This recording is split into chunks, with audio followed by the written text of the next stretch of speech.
Stick with Elon for one more second. He said remote workers are pretending to work. And Fortune.com says, turns out he's right.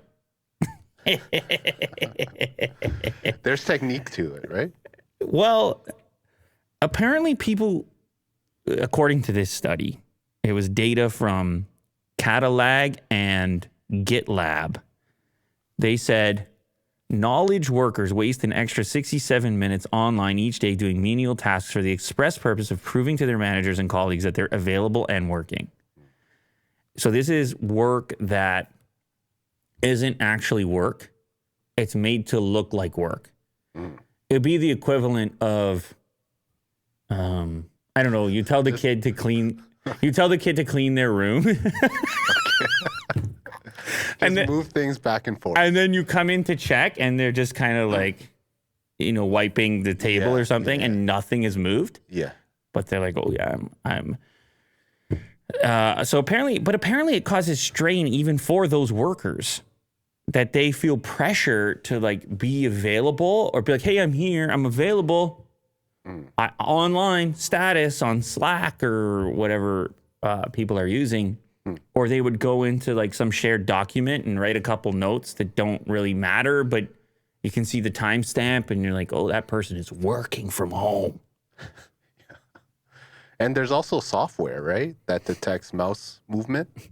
Oh my God. Yeah. That's terrifying. Right at 9 a.m., your mouse has to move. That's Black Mirror stuff right there. But anyway, I think these people do want to work. It's just the pressure of knowing that they have to at a certain time.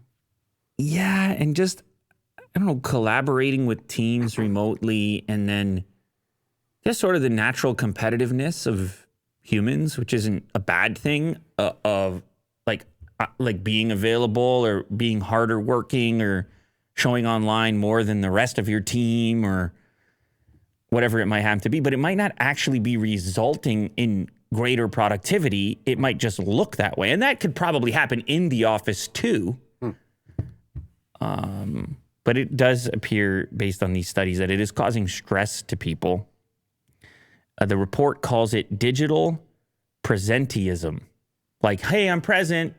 Like, who's in class today? I'm here, here, here, here. And constantly throughout the day, here. Here I am. The worries about maintaining active Slack status aren't unfounded. Many CEOs besides Musk have been vocal about their belief in the superiority of in-person work. Well, they talk a lot about collaboration and things like that. I guess a lot of people affected by this. Listen, I don't know what the proper solution is. I think it's like some of it has to do with personality. I think some people are capable of great productivity solo and remote. And then I think other people might thrive in a more collaborative environment, more social environment. So it's going to be a balancing act to figure out. But apparently it's not completely unfounded, according to this study, that there's some pretend work going on. Yeah. Some. Well, I mean, everybody, I don't know. Okay. Is everybody always as productive as they can be? Like, it is... I think because people are working at home, they feel the need to be more of a homebody. It's like a relaxing kind of atmosphere. And then maybe if you're kind of put into that place, your mind automatically thinks it's relaxed. But then you have to work. So it kind of messes with the mental framework. So you're not a work from home guy? I don't think I am. Yeah. I like the studio. I enjoy it. Well, I don't know that it's really fair, to be honest, because I don't know that this is a typical environment.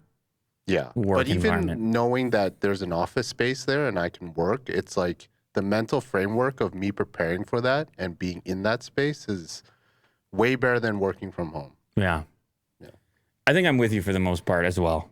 But again, that's our environment, our flow. Sure. Our area of work and stuff, which is pretty unusual. So it's hard you're right about that. It's hard to really draw too much from that because it's not a typical corporate environment. Sure.